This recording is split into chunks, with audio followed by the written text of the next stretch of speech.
Welcome to the Stronger Than Steel podcast with your host, Austin Davidson and John Keir, talking Steelers all the time. Now, here's Austin and John. Hello, everybody, and welcome back to the Stronger Than Steel podcast. Today, it's just me alone. John is going on vacation, so he should be back, I think, by the recap episode for for the divisional round, but I'm not exactly sure. He might not join me because I don't think he's going to be able to watch much football while he is on his cruise, but we'll see about it. There might be a special episode next week. I'm not promising it, but I have an Eagles fan friend that's been saying he wants to come on for a while and talk about the Eagles. So maybe on the recap after the divisional round, I'll bring him on. But first we have to do the divisional round preview. But before then, we have to do the wild card weekend recap that I've been putting off. So let's get straight into it with some Steelers and NFL news. If you thought that the Broncos were done pursuing Mike Munchak, you are wrong. They're trying to bring him in on the staff still, and the Steelers are doing everything in their power to hold on to him. So hopefully the Steelers can keep him in Pittsburgh, because, I mean, it sounds like Munchak would be moving laterally and getting the O-line job there, but it is possible with the Broncos deciding not to go with Gary Kubiak at their offensive coordinator. He could be getting a step up and going to OC there, but we're not exactly clear on the details for that yet. Next up, Steelers have hired former Bengals defensive coordinator Terrell Austin as their senior defensive assistant coach and/or secondary coach. I hate this move. I really don't understand it. It really seems like shooting yourself in the foot some more, like a Steelers tradition. You're taking a historically bad defensive coordinator for a defensive coordinator for historically bad defense, and you're making him a help with the defensive backs. What is he going to add that is not already there? I just don't understand. You're taking a guy that literally had one of the worst secondaries in the past probably 15 years, and you're adding him to the staff to help with the secondary. I hate this move. I don't understand why. I would have preferred, just if you're going to get an assistant secondary coach, that you go to the college football level and bring one there, because it's basically, to me, when you're bringing in an assistant, you're just having someone help around the actual the coach. And I don't understand this move, taking someone who is actually garbage at their job and making them part of the Steelers. I don't know. I'm just upset about it. I just think that the Steelers are heading for another gross season this next season. But anyway, moving on to some NFL news. While not 100%, it looks like the Bengals' next head coach will be Rams quarterback coach Zach Taylor. He is still in the playoffs, so the hiring can't happen yet, but all signs are pointing that way. And honestly, what I think about that, I think it's good for the Steelers. I actually don't think he will work out as a head coach, but we'll have to see. I mean, he had one good year with Jared Goff for 2 good years now, ever since Jeff Fisher left. But I don't know. Jared Goff is inconsistent. We'll see how it works out for them. Now let's get into recapping the wild card weekend. It's basically going to be a short episode. I'm really not going to talk about much. I'm just going to talk about like what some of our X factors were, the bold predictions, some things I saw in the game.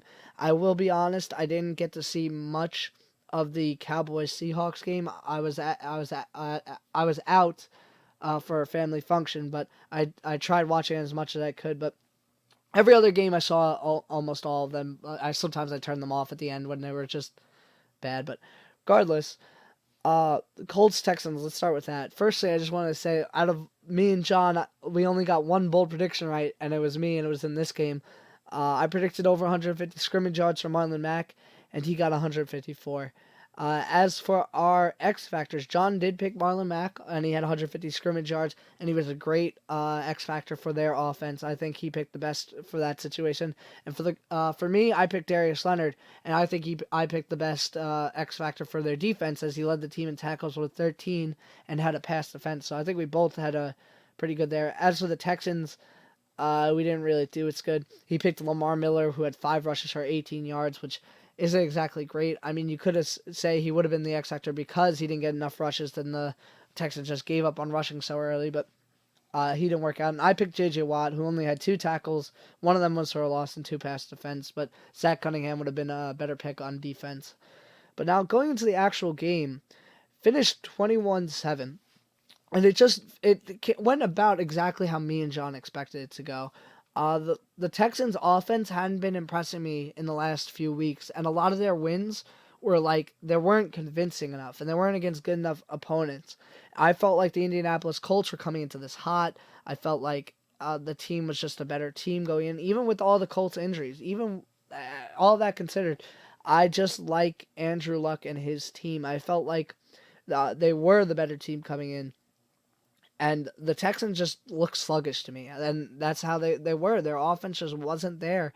I mean, Deshaun Watson threw for 235 times, and he was basically asked to throw 49, but it wasn't effective. He had a QBR 23.4, and it was just, he wasn't doing good. And the Colts defense is actually sneakily good. I wasn't prepared for that. That really kept Deshaun Watson in check. But like looking on the other side, the Colts offense, like their offensive line just overwhelmed the Texans defense. It's just, you don't really expect JJ Watt to get really shut down, but I mean, they got 0 sacks in this game.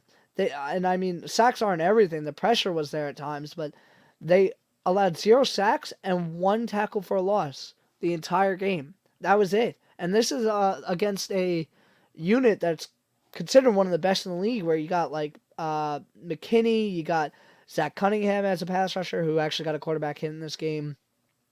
You have J.J. Watt, of course, and you have not Kareem Jackson. I'm sorry, they do have Kareem Jackson, but I was thinking Jadeveon Clowney, and these are all good pass rushers, and they just couldn't get anything going, and that's the big reason they lost in this game. I knew that for the Texans to be in it, they would have had to stop the Colts offense, and it really wasn't enough. And that's really all I had to say about this game. I mean, T.Y. Hilton went off for a guy that wasn't supposed to be playing, and he did it early. I will say Kiki Cudi for the Houston Texans definitely stepped up. I liked him pre-draft. I didn't think he would step up this game, though, and he had 11 catches for 110 yards. That's a perfect 10 average, and he had a touchdown, and this was after DeAndre Hopkins exited the game, which, I mean, maybe if Hopkins didn't exit the game, they would have stood a better chance. But this game, the 21-7, this could have been 21-0 easily. It's just interesting, though. Kiki Cudi got 14 targets. Like, so he might be their guy that they want him to be. They might be their next William Jackson. I think I just messed up that name, but I can't actually remember the wide receiver I'm talking about. He got hurt earlier this year, the one I'm thinking about for the Texans. Not Demaryius Thomas either, but Will Fuller. I don't know why William Jackson was the name in my head, but anyway, that really wraps up the Colts-Texans wildcard game. Moving on to the Cowboys-Seahawks. It finished 24-22, and if I'm being honest with you, I was a little surprised. I did predict the Seahawks to win, and the Cowboys did end up coming out on top, and it wasn't as close as the score really says. But for me, let's start with John. For John picked Tyler Lockett as his X factor, and he got 4 catches for 120 yards, and he was their leading receiver, so that was a good pick in my opinion. Then for the Cowboys, he picked Leighton Vander Esch, and he led the team in tackles with 10, and he was definitely the best option for defense as well. I picked Doug Baldwin for the Seahawks, and he had 3 catches on 6 targets for 32 yards. Tyler Lockett definitely would have been the difference maker that I should have picked looking back. For the Cowboys, I picked Byron Jones, and he had 4 tackles and took away Doug, and he did solid, but I still think Vander Esch was still the dude, though, and I should have picked him. But going into the actual game, I felt like the Seahawks just weren't able to do what they normally want to do. Like, Chris Carson rushed 13 times, and he got 20 yards. It was really, really just anemic. It wasn't good. He averaged 1.5 yards a carry. I mean, Rashad Penny did better. He had 4 rushes for 29 yards, but then you look over, and it's like his long was 28 yards. So he rushed once for a long gain, and that was it. Chris Carson's long for the day was 5 yards. The Cowboys' just defensive line was just mauling the Seahawks offensive line in this one.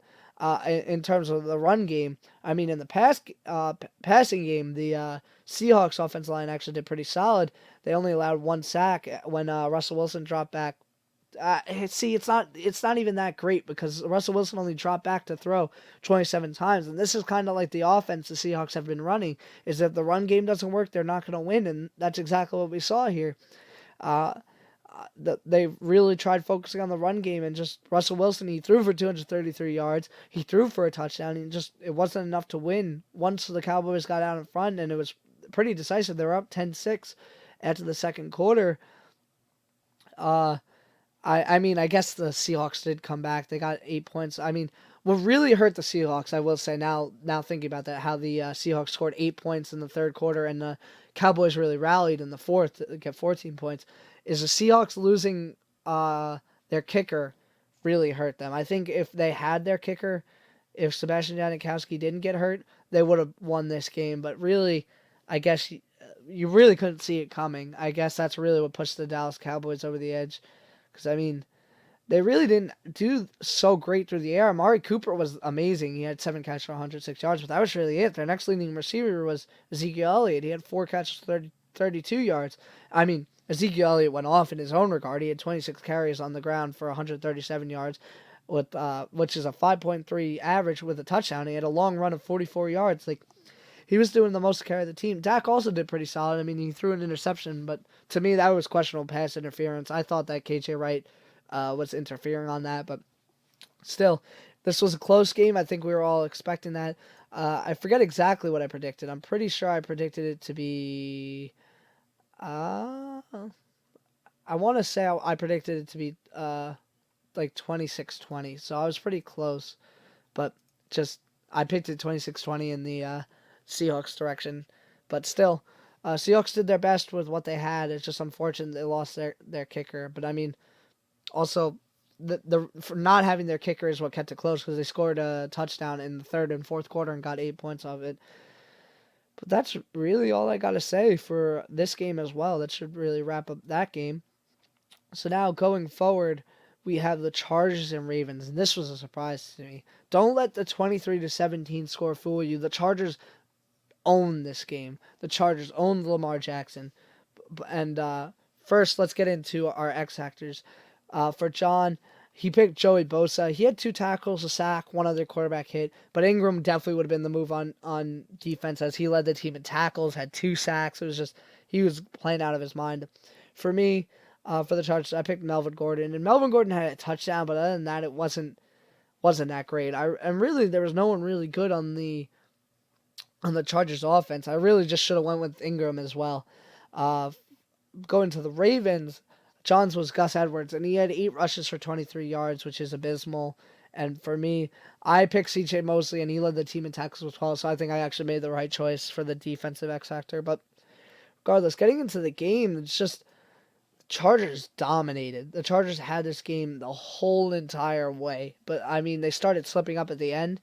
But, I mean, they scored 4 field goals in the first half and held the Ravens to 0. And it was finally that time. It took a team 2 times versus the Ravens to finally figure out how to stop them. And the Ravens were just... the Chargers were just so good at it. And what's really funny is it took an not unethical, like something you wouldn't expect. It took a way you wouldn't expect. The Chargers used the dollar defense for all but 1 snap on defense this entire game. They used more defensive backs to stop a rushing attack. And in my mind, the answer to stopping a rushing attack is more linebackers. But apparently the dollar defense was what it took, and they must have saw something on tape when they got messed up the first time by the Ravens to say, this is going to work better for us. And really, their defensive backs just played so great. Adrian Phillips was second on the team in tackles. He had 6 total. He had 3 pass defense, including an interception, and just they're really what won the game for the Chargers. And just Lamar Jackson I was starting to change my opinion on him. That, you know what, maybe you don't have to just respect his running game, and he can actually be a prolific passer, but I'm reversing that. I thought it's a pretty thought for one game, but he's just not that good as a actual quarterback in throwing. He had an interception. He should have had several. He threw a lot of bad passes, a lot of way too high passes. He's 14 for 29 for 194 yards. And the greatest thing was he had negative 2 yards coming out of the half at one point, passing yards. I mean, did he light it up at the end? Yeah, he did finish with 194 passing yards at the end of the day. But it's just, he looked bad for most of the day. He threw most of those yards in the fourth quarter, where he threw two touchdowns for the 14 of the 17 points they got, but just wasn't enough. And I mean, it's a bad day when even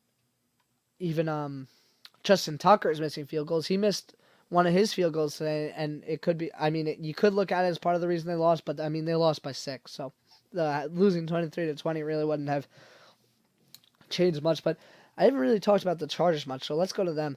Their defense was overwhelming this game. They were going after Lamar Jackson. Lamar Jackson had no time to throw, so maybe I should go easier on him because, I mean, you look at the statistics, and the Chargers got 7 sacks in this game, and then they just were all over Lamar Jackson. It wasn't fun for Lamar Jackson. He had to be running all around, and it was a little disappointing coming from the Baltimore Ravens line. I thought a little bit higher of them coming in, and they just really allowed the pass rush to hit home for them. But really, you look at the stats, and neither offense really played that good. And to be fair, they played pretty good defenses. I'm still not really happy with the Chargers defense, but that's besides the point. But, Phillip Rivers finished with pedestrian numbers, 22 for 32 for 160 yards, no touchdowns. The Melvin Gordon, 17 rushes for 40 yards, 1 touchdown with a long of 14, not that good. Austin Eckler, 11 rushes for 29 yards, 2.6 average, okay. Mike Williams, 2 catches, 42 yards. Keenan Allen, 4 catches, 37. Antonio Gates, 4 for 35. It's really not that great. You almost wonder how they got all those points they did, and you really look at it is because it's all because of Bagley. I actually don't know how to say his name. Bagley, I think. Bagley. He had hit 5 of his 6 field goals, and he just kept lighting up. It's the most by Chargers kicker in the postseason ever. So, I mean, good for them for finally finding a kicker that they could actually use, and he had a long of 53. He outplayed Justin Tucker, and their special teams outplayed Baltimore Ravens special teams. And I think at the end of the day, that's what really won the Chargers of this game, is that their special teams was better. Because you look at Ty Montgomery, he had 6 kick returns for 106 yards. That's a 17.7 average. His longest kick return was 24 yards. That hurts the team. That is how you hurt the team. I think he's going to be cut in this offseason because he's just not a good player anymore. He was good for 1 year at the Packers. It's just not that good. And then you have Sam Cook, who just normally a really good punter. I mean, he averaged 44.7, but he only had 1 inside the 20 and only had and his long was 59. So really, the rest of his field goals weren't that great. So he was a little bit disappointing as well. But I mean, as I said, it's a team effort, and just the Chargers completely outplayed the Ravens, which was unexpected. I thought this was going to finish 23-8 for the Ravens. This finished 23, and it could have been like 6 for the Chargers. But good for them for winning and maybe proving me wrong. I'm still not high on the Chargers. They've never beaten the Patriots, and that's where they go next week. And I don't think they're coming out of that with a victory. But moving on, we have Eagles-Bears. This is a really good game. I really like this one. The Eagles won 16-15.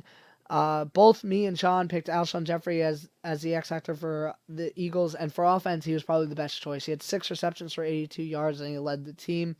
For the Bears, John picked Mitchell Trubisky, and he was asked to throw 43 times. He threw only 1 touchdown, but for 303 yards, so he was a pretty solid option. There really wasn't anyone better on offense. Their rushing attack was useless. And on defense, I picked Khalil Mack, and he did pretty solid, but Roquan Smith was the dude to pick this game. He had a pick, and he had a lot of tackles, and he was just the guy. But getting into the game, oh boy. Oh, Bears are going to remember the double doink for a while. Poor Cody Parkey, man. Cody Parkey, for like the first 3 hours after the game, everyone just thought he missed. He hit the left upright, and then it bounced down and hit the bottom up. I guess it's not the upright. He just hit the post, and it bounced forward. It was just barely. Football is a game of inches, and it just happened to be tilting the Eagles' way. and they were able to win it. Later, though, it was confirmed that it was a block instead, as an Eagles defender on the defensive line got a hand on it. But, I mean, you just kind of got to feel bad for Cody Parkey. He was second in the league in missed kicks behind Boswell with 10. I think that was his 11th. And you just kind of got to feel for him, and I bet Bears fans are really giving him the go-ahead. And, I mean, Robbie Gould, they're probably missing him. They cut him, and he was doing great for the 49ers this season. But anyhow, let's talk about Chicago a little bit, their offense. I felt like they just could never establish a run game. And to be fair, Mitchell Trubisky was doing pretty good. He had 43 passes, 26 were completion, and he went for 303 yards. It wasn't enough. That one touchdown wasn't enough. They couldn't do. They needed to do better against an Eagles secondary that wasn't very good. And I mean, having no rushing attack isn't going to help you. I mean, Taylor Gabriel rushed twice for 20 yards, but you look at that, and he's got a 10-yard average. His long was 21. He had a really good rush, but he literally lost a yard on his only other one. So that's not enough when you're only rushing 2 times a game because you're a wide receiver. Tariq Cohen only got the ball once, and he went nowhere. Jordan Howard rushed 10 times for 35 yards, and 3.5 yards a carry is not going to win it for you. Allen Robinson was tearing it up this game. Allen Robinson almost single-handedly won this game. He had 10 receptions on 13 targets for 143 yards and a touchdown, and a long of 45. He had a big one late in the game. It's just, he was playing out of his mind. I didn't expect that. I look at all their wide receivers and kind of think of them as like tier 2 wide receivers, tier 3, and he's just really, he kind of came out and impressed me. I thought he was doing well, even if it was against a pretty banged-up secondary, not very good one. But behind him, it was just anemic. You have Taylor Gabriel, 4 for 37. You have Joshua Bellamy, 1 for 34. Which, I mean, it was a big play, but that was it. Anthony Miller, 3 for 34. Tariq Cohen, this is, I think, what's the biggest problem. They only got Tariq Cohen 4 touches this game, which is traumatic. Tariq Cohen is one of their best offensive players, and he got 4 touches, 4 for 27 yards. And I think that's why the Bears lost this at the end of the day, is because they couldn't get Tariq Cohen going in any regard. But going to the Eagles side, Nick Foles, man, I don't think anything is ever going to stop him. I mean, he threw 2 interceptions for the day. He was the worst quarterback in this game. He threw 40 times and got 25 completions for 266 yards, 2 touchdowns, 2 interceptions. So I think he was the worst quarterback for the day, but it's just, with him at the helm, the Eagles team is just different, even though that he wasn't that good in this game. It's almost crazy, though. Those 2 touchdowns were enough to win, but their rushing attack was anemic. Darren Sproles had 13 carries for 21 yards, 1.6 yards per carry. Wendell Smallwood, 8 rushes for 20 yards, a little better, but not by much, 2.5 yards a carry. And they both had long runs of 10, so take that into account as you will. It's just not very good, but the receivers all did collectively pretty solid. It wasn't just one guy all above the rest. You see Golden Tate with 5 catches, 46 yards and a touchdown. You have Zach Ertz with 5 catches for 52 yards. And then you have Alshon Jeffrey, who leads the team with 6 catches for 82 yards. In both respects, in both receiving receptions and yards. But they did really good. But really, you look at the defense, and that's what really won this game. Their defense was just really solid against the run. You had Nigel Bradham with 7 tackles with 2 for a loss. As a whole, they had 7 tackles for a loss. They got 2 sacks in this game. I mean, you kind of want more sacks with how much Trubisky threw, but, I mean, the Bears' offensive line is pretty hard to work against, and I just felt like the Eagles' defense played well enough. Their secondary, even though they're really bad on paper, is playing well enough that they were able to beat the Bears here. And it is a shame. The Bears probably should have won this game at the end with the field goal controversy, but, it is what it is. I mean, sometimes the NFL gods are in your favor, sometimes they're not. And honestly, I think the Saints are quivering in their boots at this Eagles team because it's just really weird with Nick Foles at the helm. They're just a different team. But that's going to wrap up this edition of the Stronger Than Steel podcast. Check us out in the description below. We're going to be linking on all the social media and stuff. But everybody, have a good night. You have been listening to Stronger Than Steel podcast. Thank you for joining us today, and don't forget to check out our website listed in the description below.